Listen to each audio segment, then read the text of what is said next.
Good evening. I'm Graham Allison, the director of the Belfer Center for Science and International Affairs, and it's my great honor on behalf of Harvard to welcome here tonight the Secretary of Homeland Security, Jeh Johnson. Jeh is a phenomenon, and we have a great opportunity tonight. As the Secretary of Homeland Security, he has a modest assignment. It includes responsibility for preventing terrorism, managing national borders and enforcing immigration laws, safeguarding and securing civilian government computer systems, and preparing for and coordinating national response to terrorist attacks, natural disasters, or other federal emergencies. To fulfill these responsibilities, he oversees a department that has a budget of $41 billion and about 226,000 employees. The component agencies include the Customs and Border Protection, the Immigration and Customs Enforcement, the Federal Emergency Management Agency, the U.S. Coast Guard, TSA, the Secret Service, and the Domestic Nuclear Detection Office. Prior to his current job, Jeh Johnson was General Counsel for the Defense Department, and prior to that, among many of his firsts, was the first Afro-American partner to the great New York law firm Paul Weiss. So at each stage of his life, he's done remarkable things. When appointed Secretary of Homeland Security, President Obama said about him, quote, "Jeh has a deep understanding of the threats and challenges facing the United States. As the Pentagon's top lawyer, which was the job he had just before this job, he helped design and implement many of the policies that have kept our country safe, including our success in dismantling the core of Al-Qaeda in the Fatah." So for discussion tonight of Homeland Security, but also of immigration, and also of terrorism, and also, we have a fantastic opportunity. Let's say welcome to the Secretary of Homeland Security. Thank you. Thank you very much. Can everybody hear me? I welcome the opportunity to speak to student audiences. It's an opportunity to explain what we do to the general public, and it's hopefully an opportunity to encourage a number of you to consider a career in public service. Those of you who are here, who are students at this great institution, may already be headed in that direction. I want to further encourage you in that direction. I understand that my cabinet colleagues, Ash Carter and John Kerry, were here not too long ago. Now, this is Harvard, and you all are used to important visitors with security details and the like. I have two kids in college. Now, they go to smaller schools in California where they're not accustomed to security details, the United States Secret Service, for example. And I'll never forget the first time I visited my son. He was a freshman. Now, can any of you students here imagine what happens when an 8-car motorcade with marked police vehicles and chips, the motorcycles, show up at a freshman dorm unannounced? You hear lots of toilets flush and lots of doors slam. Eventually, somebody peeks out and says, "Oh, your dad is here, now I understand." My daughter had a different attitude to my visits. She said to me, "Dad, don't embarrass me. Dial it back to the bare minimum of what you need. No motorcades." So I did my best to comply with my daughter's directions. And so CHIPS, the highway patrol, and as many of my vehicles as possible parked a block or two away, I hit the campus. And I learned that day about something that everyone here is familiar with, Yik Yak. When I hit the campus, Yik Yak lit up. Hey, there are 2 Secret Service agents on this campus. What up?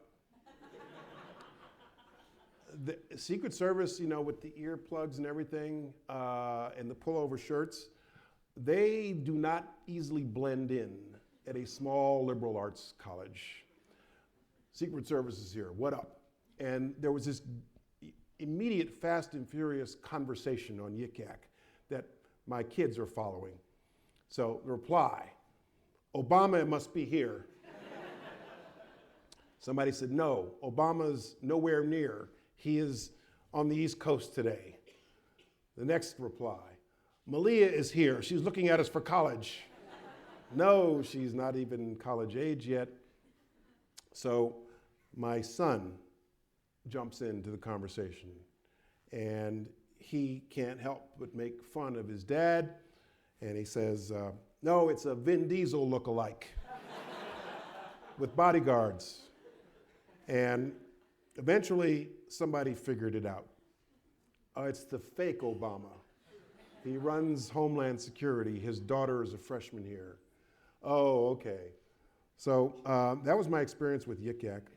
And I do try my best to comply with my college-age kids' directives when I go visit them. I like these discussions to be interactive. And so I look forward to the Q&A. As a graduate of a legal education, I very much believe in the Socratic method. You learn by answering questions without being given the right answers necessarily. There are lots of very smart people in this room. So, and I have a challenge coin here. These things started in the US military, where commanders of military units would give these out on special occasions, but only the leader of the unit can give these out on special occasion for special accomplishments, achievements, and the like. And I have 2. And I have a political science question that I'm going to dare somebody here to try to answer. Who knows the presidential line of succession and where I sit in it? Okay, this young man back here knows the presidential line of succession. You don't need a mic, just shout it out. Well, I know you're at the very end. Yes. Bottom line answer first, correct. I am last. And why am I last?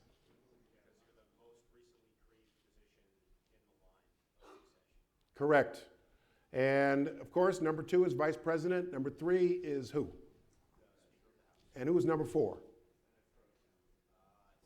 Somebody said it over here. President pro tem of the Senate, and then it proceeds in order of the Secretary's department, right? So you're right. I am last. There is nobody behind me. Nobody. Except maybe the US Army. And so I take that obligation very, very seriously. I try to stay in good health.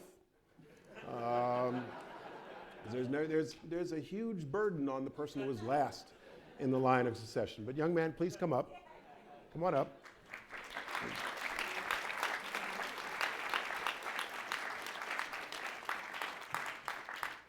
Tell me your name. Brett. Brett? Yes. Okay, Brett, I am coining you. All right? Now, if you don't have a coin, a challenge coin to give me back, you owe me a beer. I will gladly choose. All right. Now, challenge coin question number 2. Part of the Department of Homeland Security includes the United States Secret Service. The United States Secret Service has been in existence since 1865. Ironically, it was created by Abraham Lincoln, an assassinated president, just before he was assassinated. It was created as a law enforcement agency with a bank crime mission, counterfeit currency, bank crimes, and the like. And the Secret Service still has that mission.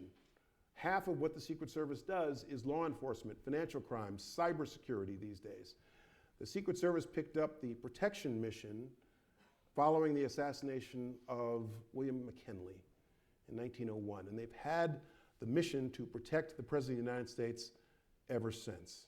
Now, who here knows who the Secret Service protects? Yes, sir. Could you stand up so we can hear you?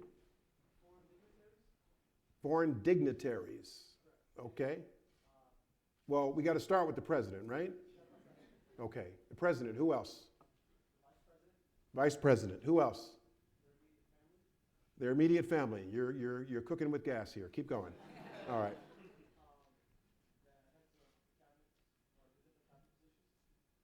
All of them? Really? Okay. Well, before we get to the cabinet, who else? Put the cabinet aside for a moment. Who else does the Secret Service protect that you know of? What's that? Presidential candidates. Certain presidential candidates, right? Right. Does the Secret Service protect all presidential candidates? Everybody out there running for president? What do you think? Right, and who do you think has to decide among the candidates which one should get Secret Service protection? Who do you think that might fall on? Me, right. Okay, so certain presidential candidates, right? And then after the nominating conventions, the vice presidential candidates, right? Okay, great, we're rocking and rolling here. Okay, who else? What's that? Former presidents. Who said former presidents? Former presidents. What about former first ladies? Yes, former first ladies, right. Okay, very good. Who else? Former presidents, former first ladies, yes. Heads of state, heads of government when they visit, right? Kings, queens, certain prime ministers, presidents, right? Okay. Beyond kings and queens, presidents, and some prime ministers, what other visiting former world figure does the Secret Service protect when they hit U.S. soil? Yes. The Pope. Yes, the Pope. Does everybody remember last September? Last September was my perfect storm. We had the General Assembly, 170 world leaders, including the President of China, the President's Prime Ministers of the UK, Iraq, Iran, Afghanistan, Israel, and the Pope, all here at once, in 1 week, in one place. The Secret Service protected all of them flawlessly, without incident. Now, okay, final category. Somebody said cabinet here. Now, does the Secret Service protect every cabinet officer? No, right? No, you said no. Okay, who does the Secret Service protect in the cabinet? What is it in this room that might give you a tip-off about that? Me, right? Has anybody learned here the concept of res ipsa loquitur in law school? The thing speaks for itself, right? Okay, so the Secretary of Homeland Security. Who else? Secretary of Treasury, very good. Now the reason is because the Secret Service used to be part of the Treasury Department when they did financial crimes and so forth. And then with the creation of the Department of Homeland Security, the Secret Service moved over to DHS, but the Secretary of Treasury then said, well, don't take away my protection. You can take away the Secret Service, but don't take away my protection. So the Secretary of Treasury still has Secret Service protection. Okay, all right, very good, that's it. Now, there are a lot of people in here who contributed to this answer. And you all should see me after this. Tell me your name. Cyrus. Cyrus, you got the hardest part of this. Thank you. Thanks. All right. Okay. Thank you. Okay. So, the Department of Homeland Security, which I'm proud to lead, was created in 2003 by an act of Congress in 2002 in the wake of 9/11. We are the third largest cabinet department. We have 229, depending on how you count, 229,000 people. You heard we have a budget of $40 billion. Now, it took me a while to learn this. We have a total spending authority of $60 billion. The amount that is appropriated by our Congress this year, FY16, is $41 billion. But then what contributes to our total spending authority is the Disaster Relief Fund, from which FEMA draws money for natural disasters, as well as fees. We collect fees. Customs collects fees. USCIS collects fees. Citizenship and Immigration Services collects fees. Naturalization fees, for example. USCIS, for the most part, pays for itself through fees. So we have a total spending authority of $60 billion, 22 components. Our missions are, as you heard, counterterrorism, the enforcement and administration of our immigration laws, cybersecurity, port security, border security, maritime security, detection of chemical, biological, nuclear threats to the homeland, the protection of our national and visiting leaders through the Secret Service, response to natural disasters, hurricanes, floods, tornadoes. So we have a full plate.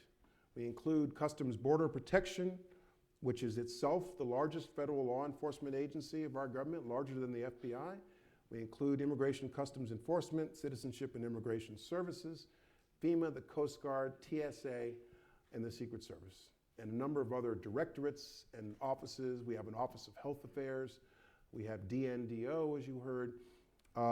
And all of this was aligned and merged in 2002 by Congress. And all of these different missions used to reside in numerous other agencies, departments of our government. They're spread over some 40 different places, all put now under the broad umbrella of Homeland Security.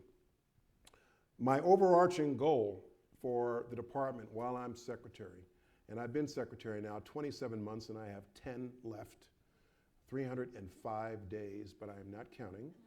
305 days left. I will leave when Barack Obama leaves.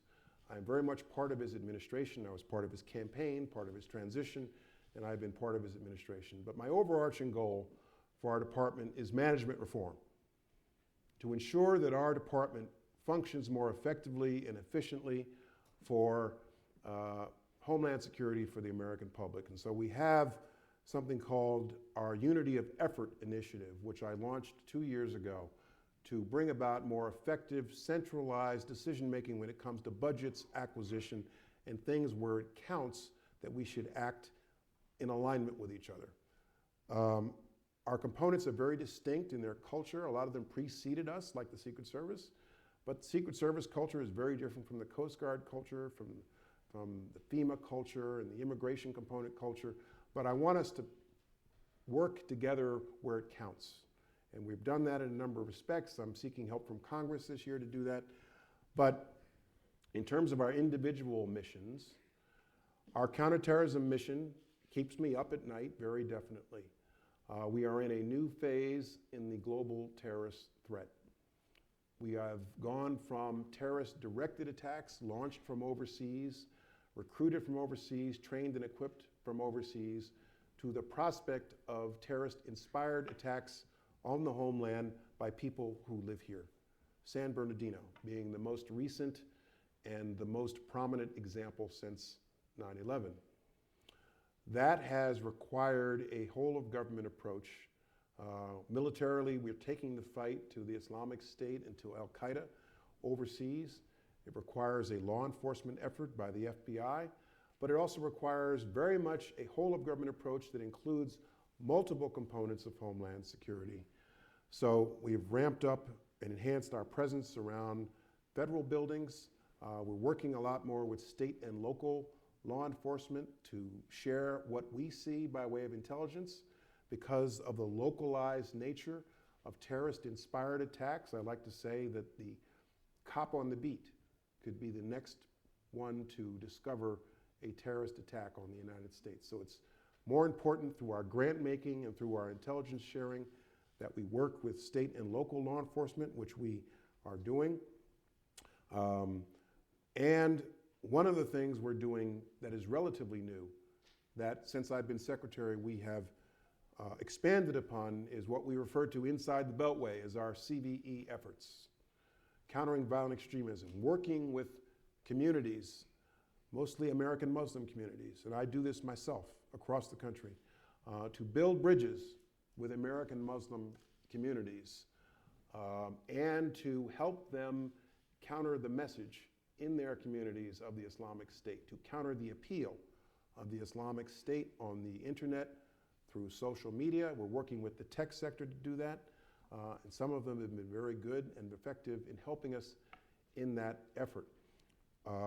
This year we established grants for communities across the country that are engaging in our CVE efforts with us. In my view, CVE is as important as any Homeland Security mission. It is a Homeland Security imperative that we enhance and expand upon our CVE mission.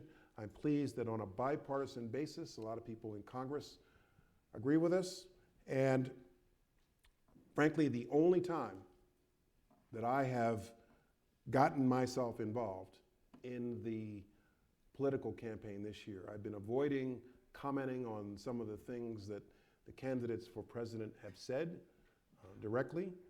People ask me, can you build a wall across the entire southwest border?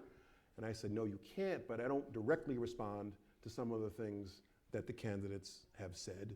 The one time I did that was when Donald Trump, I will name him, Donald Trump, said we should ban Muslims from entry to this country. The hour he said that, I was at the second largest mosque in this country, in Northern Virginia. And it was right after San Bernardino, and I had gone there as a show of unity with the American Muslim community that was under siege, and has been under siege and under attack. And I had been to this mosque once before. It was one of my best CVE engagements last year. We said the Pledge of Allegiance. There was a Boy Scout troop there, a Girl Scout troop there, and I wanted to go back right after San Bernardino, and I went back. And the very hour I was there at a press conference with the imam, Donald Trump said what he said. And a reporter asked me, sir, what about what Donald Trump said? And I hadn't heard what Donald Trump said because I was in this engagement when he said it. And I never accept what a reporter says and characterizes as what somebody said. And I said, well, I don't know about that, but it's important that we build bridges and not vilify the American Muslim community. And as I was walking out, somebody said to me, I could hear it in the side of my ear, but sir, aren't you going to denounce what Donald Trump said? And I thought about that all night and concluded, I had an interview with Andrea Mitchell the next day on MSNBC.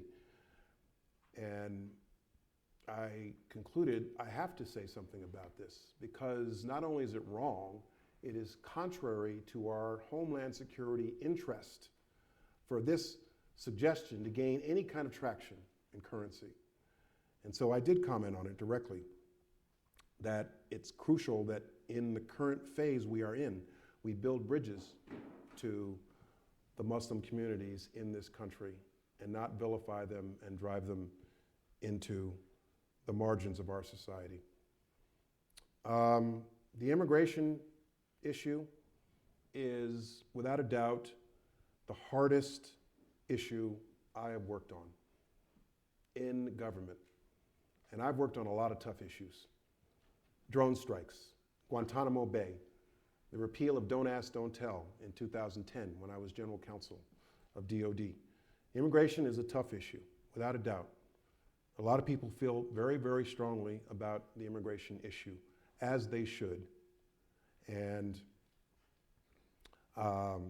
people on both sides feel very, very strongly about the immigration issue, as everybody here knows. I'd like to tell audiences that immigration policy must be two sides of the same coin. On the one hand, we want to reckon with, acknowledge the estimated 11 million undocumented in this country. More than half of the undocumented population in this country has been here for more than 10 years. And millions of them have, in effect, become integrated members of society. They go to school with us. They have driver's licenses. They have kids who are US citizens. They have kids who are lawful permanent residents. California Supreme Court says that a non-documented person has a right to practice law in the state of California. They are not going away. So, do we insist that they live in a state of ambiguity? Or do we reckon with this population and give them the opportunity to get on the books and be accountable? The President and I want to offer a DACA-like program for adults who have been in this country for 5 years, who have kids, who are citizens or lawful permanent residents, and who pass a background check. That is our DACA program that we announced in November 2014. That program, as I'm sure many of you know, has been in the courts. It started in a district court in Texas, and it worked its way through the Fifth Circuit, and we're enjoined. But the Supreme Court has agreed to hear the case, and they will hear the case on April 18th. I will be on the front row as a member of the bar of the Supreme Court and as one of the defendants. It's Texas versus United States. Some people call it Texas versus Johnson. So I will be there to hear the arguments in that case. Now, there's also a border security element to immigration policy and enforcement, and there has to be. We don't have open borders. Central America is filled with poverty and violence right now. We all know about the kids, the families who have left Central America to come here. I know because I have met with literally hundreds of them on the southwest border, in South Texas, in the Rio Grande Valley. I have encountered a 7-year-old who came here on her own to find her mother. I have encountered a 15 or 16-year-old pregnant teenager who was impregnated on the route along the way. I know the tragedy and the pain, but we have the obligation to enforce the law consistent with our priorities. Our priorities are public safety and border security. So while the number of deportations in the last several years have gone down dramatically, because I've told our immigration enforcement personnel to focus on the convicted criminals, we have a border security obligation to return people after they've gone through the process, they've gone through the litigation process, they've litigated their asylum claims, and they have been ordered deported by a court, and if they are priorities, we have to send them back. Is it pleasant? Absolutely not. But as long as we have the obligation to enforce the law, we must enforce the law. We can't have open borders. I know that disappoints many people, but we can't have open borders. Our cybersecurity mission is one where I'm determined to make tangible improvements to our nation's cybersecurity and our federal government's cybersecurity. And our cybersecurity team has done a lot in the last 12 months to get us in a better place. I'll give you two things. We now have at our National Cybersecurity and Communications Integration Center, the NCIC, where nobody wears a tie, automated real-time information sharing capability with the private sector and with the federal government, where if somebody shares a cyber threat indicator with us, we can share it with other federal agencies and departments and others in the private sector in near real-time, if not real-time automated fashion. We didn't have that 18 months ago. We now have this. We also have something called Einstein 3A, which has the ability, in addition to Einstein 1 and 2, to block intrusions into federal agencies and departments. My moral of this story, as our nation's cybersecurity guardian, is that far too often cybersecurity starts with students, employees, people who have to guard against spear phishing. And colleges and universities are victims constantly of cyber attacks. I will tell you that as a fact. I am quite sure that is true of this university as well. But the most sophisticated, devastating cyber attacks very often start with a very simple, naive act of spear phishing. Somebody opened the email and the attachment they shouldn't have opened. And so basic cyber education, I hate the phrase cyber hygiene, cyber education can do a lot for cybersecurity. In DHS, what we do is send out a test email. Free Washington Redskins tickets. Click here, open here. And you open the attachment and it tells you to report to room 401 on Monday for your free Washington Redskins tickets, and instead you get a cyber lecture. But something as simple as that can do a lot for cybersecurity. I'm determined. When I was the lawyer for DOD, I tried my best not to learn this stuff. I figured others have this. I forced myself to learn cybersecurity because we've got to make critical improvements to our nation's cybersecurity. I'd like to say that our counterterrorism mission is the cornerstone of DHS's mission. Cybersecurity is the other cornerstone.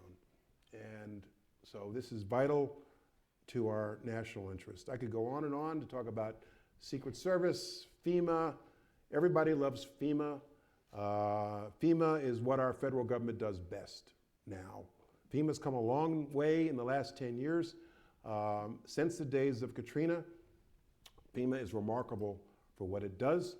We're making tangible improvements to aviation security. Many of you here will be familiar with the Inspector General's test of our aviation security capabilities that went public last year. Wasn't supposed to go public. That was a classified report, but like many things in Washington, it leaked. And in the wake of that, I gave our new TSA administrator, I had to replace the existing one, and I gave our new TSA administrator a 10-point plan for improving aviation security, which he has done. I'm sorry that there are longer wait times at airports, in many airports. Part of it is simply increased travel volume. 1.8 million people used to come in contact with TSA a day. We're up to 2.2 million. There are more people traveling per day. Well, it's a good thing. Everybody's getting around, the economy's improving. That is a good thing, but we do have longer wait times. I urge all of you who are not already to join TSA PreCheck. Short a line. You don't have to take your belt off. You don't have to take your shoes off. You submit to a background check. TSA PreCheck. We signed up something like 1.2 or 1.5 million people in TSA PreCheck. Join now before that shorter line gets to be a longer line. But I could go on forever. The last thing I'll say before I take questions is, and I want you to know this, two last things, or one last thing. The nature of Homeland Security is that our good news is no news. The public doesn't hear about all the extraordinary things that go into keeping the homeland safe, that go into protecting the UN General Assembly, that go into our aviation security, that go into the countless number of people that the Coast Guard pulls out of the water every year. Good news is no news. Everyone hears about the bad news. Not enough of you hear about the extraordinary efforts of the people who work in DHS to keep you all safe, to keep the homeland safe. And so I'm on a mission to promote that. I think if more people knew about what our people do on behalf of the American public, on behalf of the taxpayer, you would be extraordinarily proud and impressed. Last week at BWI Airport, I put on a TSA uniform. This has gone viral on Twitter. I put on a TSA uniform and worked alongside the TSOs, passing the bins, helping people get through the security, and I walked in their shoes for a couple hours. And that was, maybe 2 people said thank you all that time. So I know what it's like to be a TSO. And obviously, no one's happy when you have to take your laptop out, you got to take your shoes off, take your belt off, you're delayed, you're slowed down and trying to get to your gate. No one's happy, but they're there to protect you.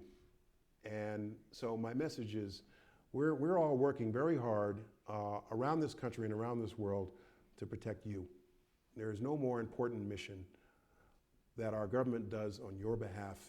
And so I'd like to humbly suggest, the next time you see a TSO, or a member of the Coast Guard, or a member of the Border Patrol, or somebody in FEMA at a disaster recovery situation, a flood, please say thank you. Thank you very much.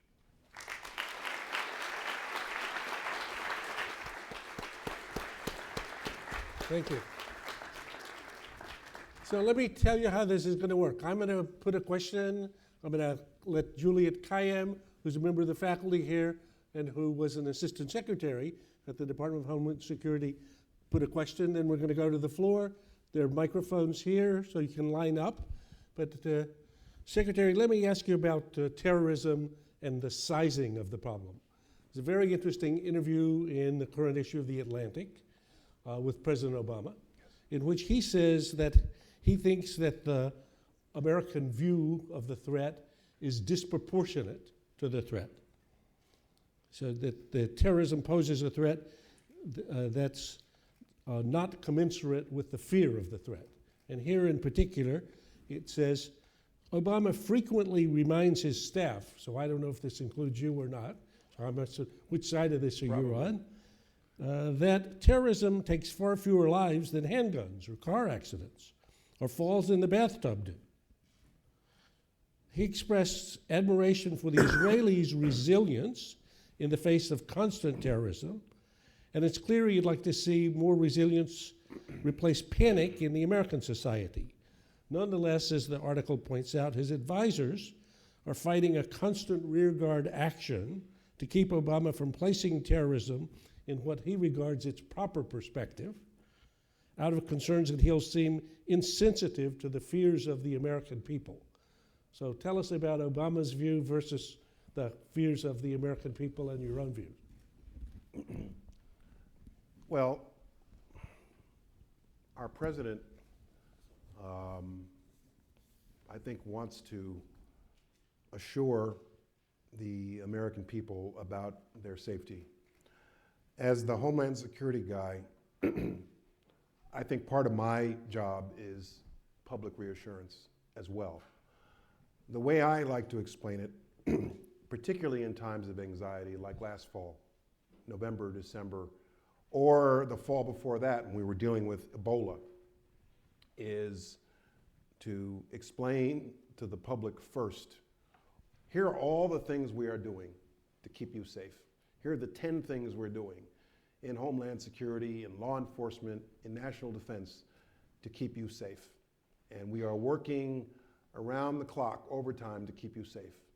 Last Thanksgiving, December, and to a large extent still today, the public is anxious. And so what I have said and continue to say is we're doing a lot of different things in aviation security, in national security, to keep you safe.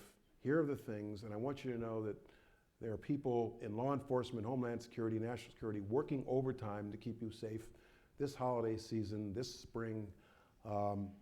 And when you explain it to people that way, I think that they are reassured that their government is working for them, working hard for them. And I think that people understand that in a free and democratic society, in a free and open society where we celebrate the freedom to travel, freedom to associate, privacy, that we cannot eliminate and erase all risk of a public gathering, of a sporting event, of traveling by train or air. You cannot eliminate all risk. But it's incumbent upon us to keep telling the American public all the things we are doing to reduce, if not eliminate, that risk. I could build a perfectly safe air flight for you. I could insist upon a perfectly safe commercial air flight, and I know how to achieve it. You would not be wearing any clothes. You would have no carry-on. You would have no food. You would not be allowed to get up from your seat. You would be miserable. And I don't want you to be miserable, and neither do the airlines. And so it's like what I was saying earlier.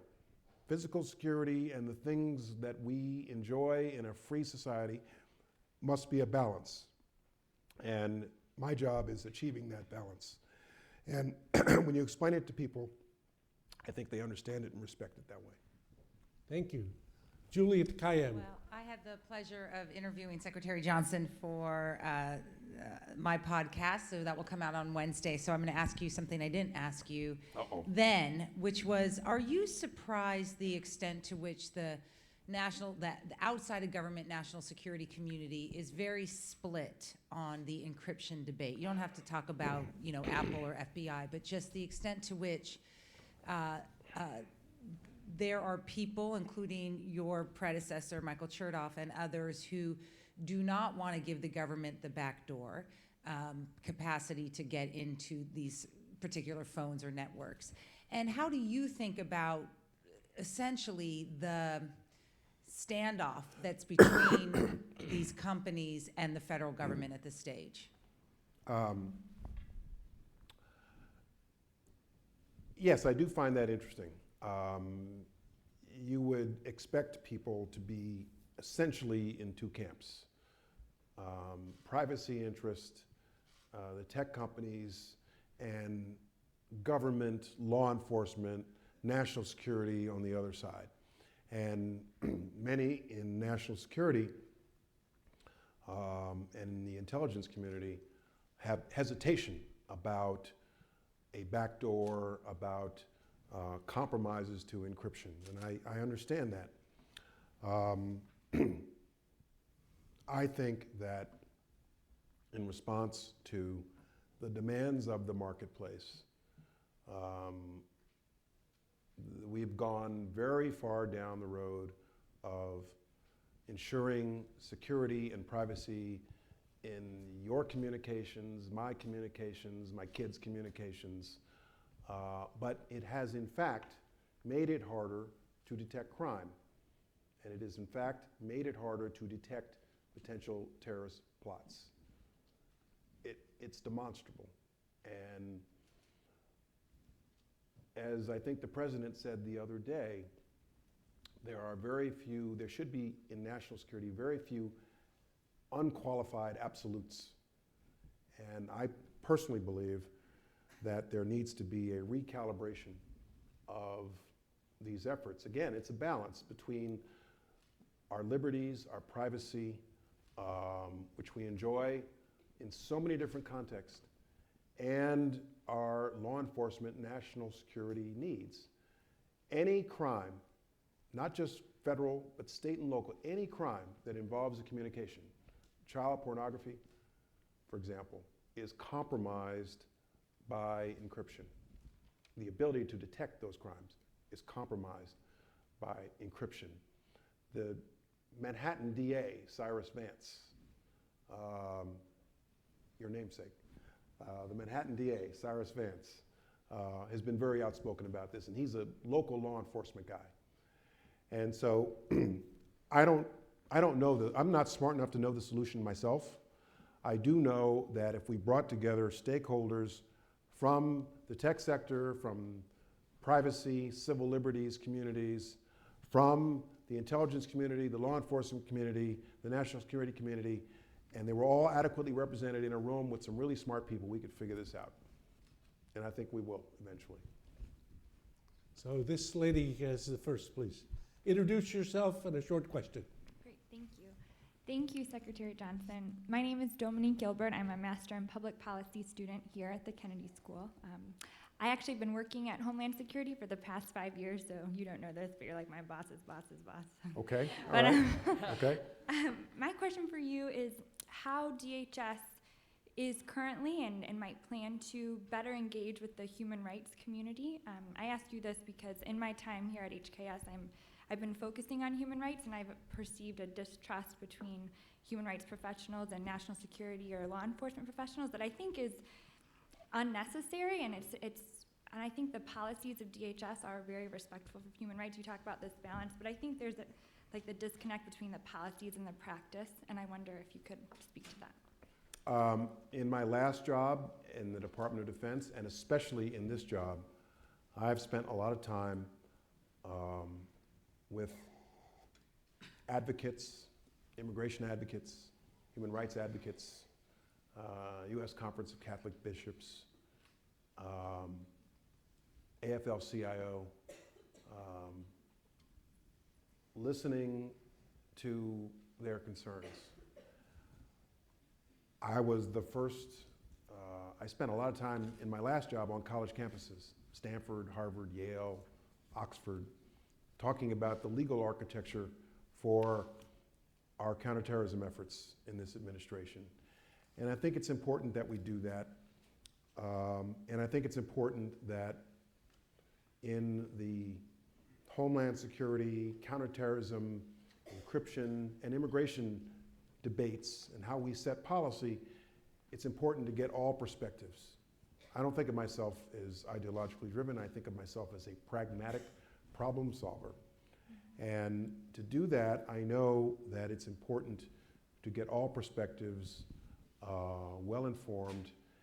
We have something unique in DHS. We have an immigration ombudsman whose job it is to corral all the voices of those who don't work for DHS but are interested in immigration reform and fairness in our immigration policies. And I have an Office of Privacy and an Office of Civil Rights and Civil Liberties that report directly to me. And I've had immigration policy and legal advisors who are voices for the community who report directly to me. And I think it's critical that we do that. When I was writing the Department of Defense report on the risk of repeal of Don't Ask, Don't Tell, which prohibited gays from serving openly in the military, I got all perspectives, all of them, believe me. Not just, we went on a listening tour. I listened to something like 15,000 members of the military, but I also listened to every single voice in that debate. And everybody had an opinion about Don't Ask, Don't Tell. Status quo, repeal, or even go further. And I think it's important to hear all those voices. One thing that Robert Gates taught me when he was Secretary of Defense and I was his lawyer, even when you disagree, if people feel like they've been heard and understood, it makes for better and more sustainable policy. So because we are the department of government that interacts with the public most, and because we are Homeland Security, which means interfacing with the American public, I think it's important that we hear from voices of the people, and voices for change, and voices for civil liberties, and voices for privacy. So, The gentleman in the loge, please. Thank you. My name is Jack, and I'm a freshman at the college. there you are. Okay. Yeah, over here. I'd say there's a widely held perception in the American public that the Department of Homeland Security is a reactive organization, that it creates new initiatives in response to events that get headlines and public outrage, such as 9/11, which with the massive increase of airport security, or the underwear bomber with the full body scans, or the refugee crisis at the southern border with a sudden rush for funding of new detention centers. To what extent do you believe this perception is false? Well, fair question. I'm quite sure it does appear that we are reactive in nature, and to a very large extent we are. We're on defense a lot. It's the nature of what we do. We're on defense. And we have to learn and adjust to real world events. If we didn't, then we wouldn't be doing our jobs. And some real world events are unanticipated real world events. But what I preach to our folks is we have to respond to the next terrorist attack and not the last one.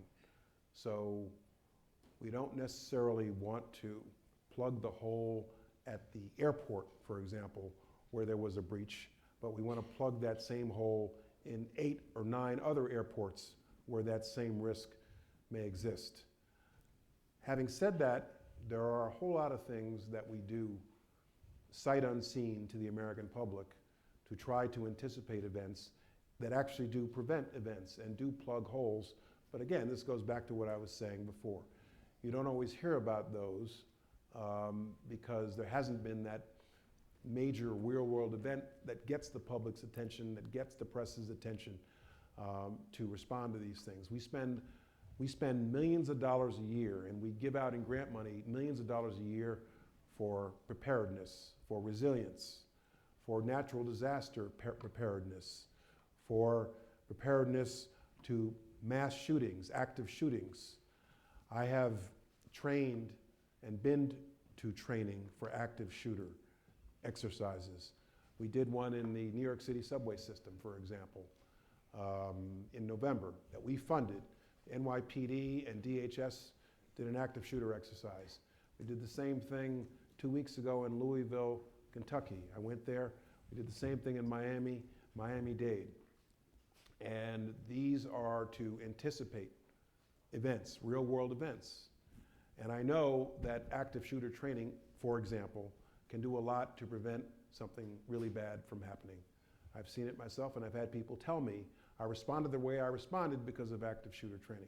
So there's a whole lot we do to anticipate and not just react to events. Again, the public doesn't always know about it, but it's my job to anticipate what's coming and not just react to the last thing. But thanks for your question. Thank you. Lady in the Loge, please.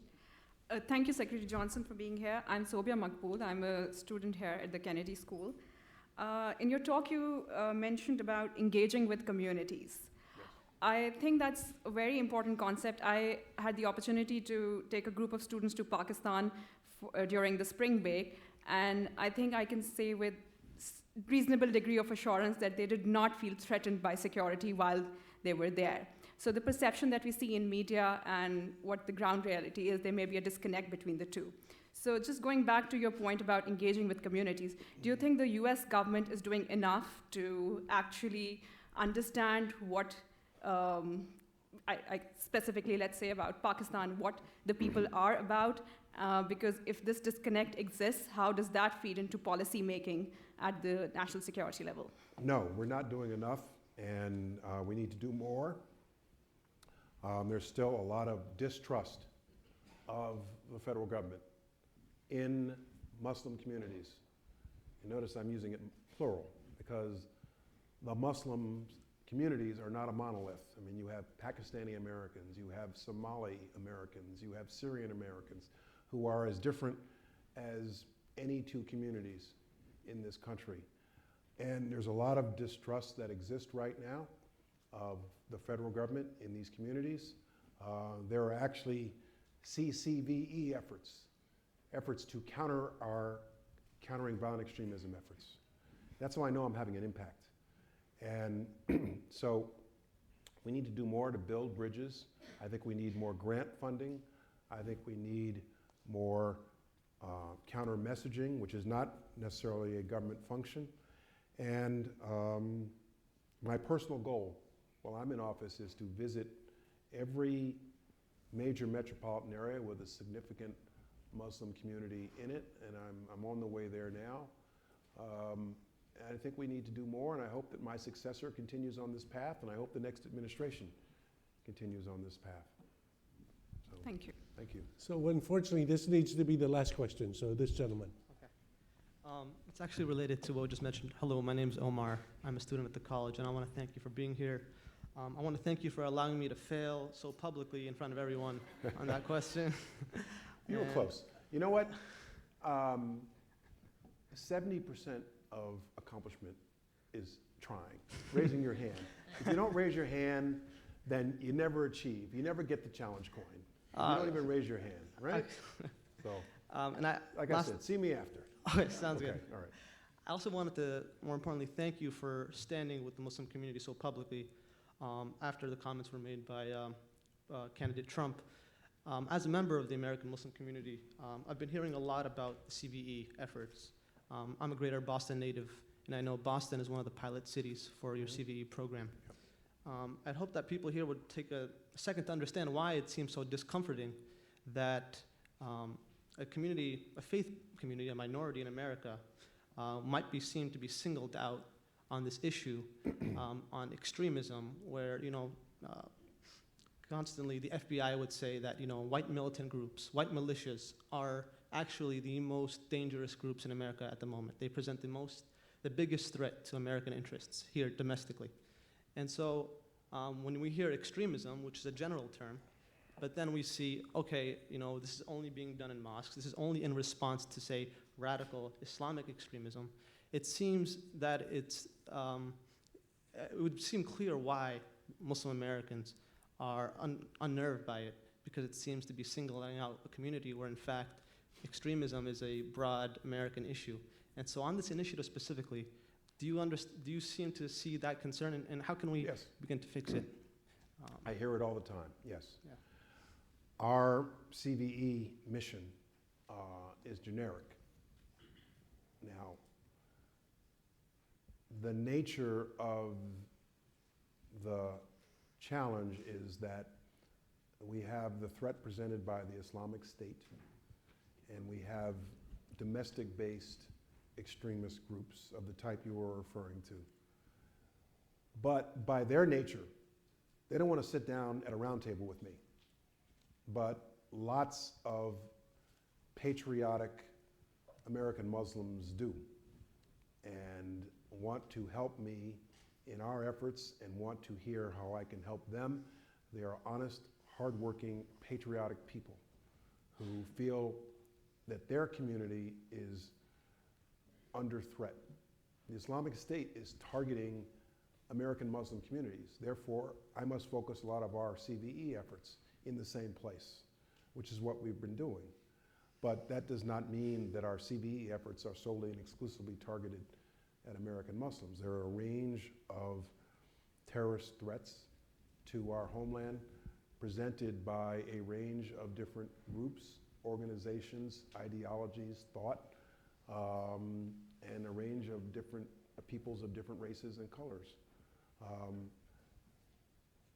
Because of the prospect of the terrorist-inspired attack, and because of the urgency of countering ISIL's appeal in the West, in our homeland, that has been the focus of my efforts right now. But it is a generic mission. Thank you. So unfortunately, I have to call the evening to a conclusion since the Secretary has other obligations tonight. But I would say on behalf of the audience, I would like to say thank you for what you and your team do every day to make us safer. Very much. Thank you. Thank you. Thank you. One last thing. I do have to make my public service message. I've been a lawyer for 33 years. 33 years on Wednesday. I was sworn into the New York State Bar March 23rd, 1983. And I have spent probably 2/3 of my career as a lawyer in private corporate law practice, making lots of money, representing lots of large financial institutions, corporations, and the most gratifying part of my career has been public service. It's not gratifying financially. I make less than a first-year associate at the law firm where I practice. But my public service has been the most gratifying part of my career, and it will be the first paragraph of my obituary, I'm sure. I encourage all of you to think about a career serving your country, your state, as Juliet has, in addition to serving her country, your community, your town, your city, your church. It is the most gratifying thing you can do in life. Basic desire, human desire of all of us, is to serve your fellow citizen, your fellow man, your fellow woman, and to do good things. So I encourage all of you to think about a career in public service, and don't lose that dream, don't lose heart.